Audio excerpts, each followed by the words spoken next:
రిటర్న్గా complaint ఇచ్చాడు. ఎన్ని కేసులు ఉన్నాయి ఇంకా మా మీద? మేమేమైపోవాలా? మేము మాట్లాడాలా వద్దా? మేము పోరాడాలా వద్దా? ఇవన్నీ కరెక్ట్ కాదు. మరొక్కసారి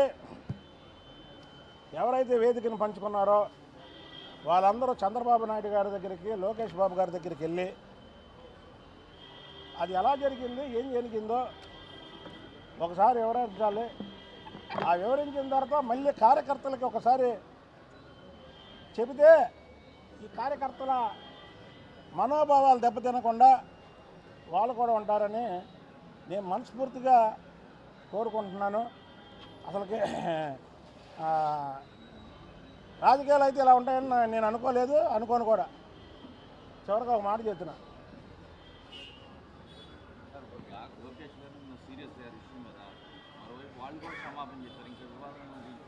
వివాదం ఏముంది? ఇప్పుడు వివాదం నేను వాళ్ళు మంచోళ్ళు అని చెప్పానుగా, వివాదం ఏముంది? మేము పోరాడినటువంటి వ్యక్తులు, పార్టీ కార్యకర్తలంతా పోరాడినటువంటి వ్యక్తులు, అందరికీ బాధ కలిగింది. ఇగో ఇప్పుడు మీకు ఒక్క మాట చెప్తాను. ఈయన గణేష్, చంద్రబాబు గారు అంటే ప్రాణం. ఇతను గౌడ సామాజిక వర్గానికి చెందినటువంటి వ్యక్తి. ఈయన అడగండి, మీరు చెప్పండి, మీరు బాధపడుతున్నారా లేదా? రండి చెప్పండి.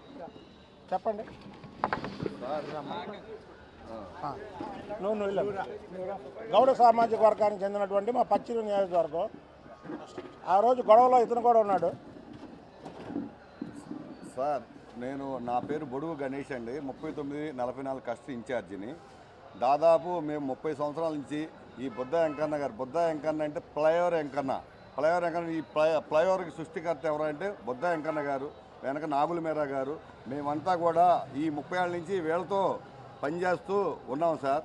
ఈ జోగి రమేష్ అనే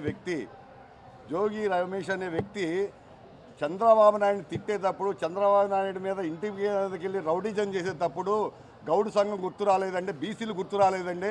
నీకు ఎవరిచ్చారండి? నీ స్థాయి ఎంత, నువ్వెంత, నీ స్థాయి అంతా నువ్వెంత? అప్పుడు గౌడు సంఘం గుర్తు రాలేదా, బీసీలు గుర్తు రాలేదా? వెళ్ళి నీ ఎవడో చెప్పాడని నువ్వు వెళ్ళి ఇంటి మీద, వాళ్ళ ఇంటి మీద తిరగబడి, మేము వెళ్ళి గొడవలాడినా మా మీదకి జనాలను తీసుకొని తిరగబడి నానా బేపాత్యం చేసావు. నువ్వు అనవసరమైన మాటలు ఎందుకు మాట్లాడావు? నువ్వు అర్హుడువా? ఆయన అనవసరంగా చాలాసార్లు తిట్టావు. జోగి రమేష్, మేము గౌడాసువే, నీతిగా 30 ఏళ్ళ నుంచి ఈ పార్టీలో ఉన్నాం. నువ్వు మాత్రం చేసిన తప్పు. దయచేసి తెలుగుదేశంలో ఉన్న ప్రతి వ్యక్తి కూడా ఆయన ఎవరన్నా సహకరించినా సరే ఇట్టి మండి పరిస్థితిలో వదిలిపెట్టే పని లేదు అని నేను చెప్తున్నాను సార్. ఇప్పుడు ఇంకో విషయం చెప్తున్నా అండి. ఇందాక గౌతు లచ్చన్న గారి గురించి